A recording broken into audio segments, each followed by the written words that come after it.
आतंकवादी आक्रमण पर निजकू दायी करिथिबा द रेजिस्ट्रांस फ्रंट बा टीआरएफ कौन 2019 रे जम्मू काश्मीर रु धारा 370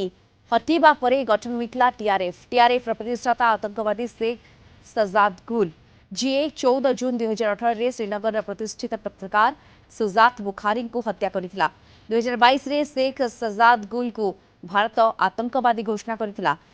आरंभरू एक ऑनलाइन यूनिट भाव काम करुला टीआरएफ 6 मास मध्य विभिन्न आतंकवादी संगठन सहित मिसी फिजिकल ग्रुप है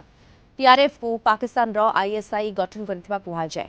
तेबे एहार गठन रो कारण लश्कर ए तोयबारू अंतरराष्ट्रीय ध्यान हटाइबा 2023 रे टीआरएफ को विधिवत भाव आतंकवादी संगठन घोषणा करथिला तेबे 2019 रु गठन पर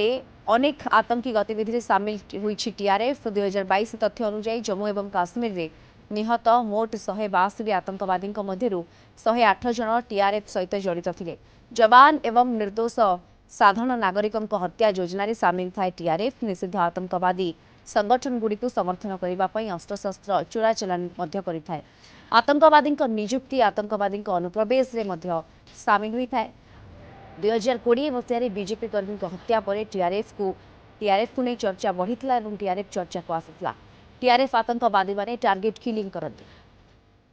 आतंकर वातावरण सृष्टि मुख्यतः अण काश्मीरी लोकों हत्या करते जहाँफल पर्यटक काश्मीर को आसवाक डर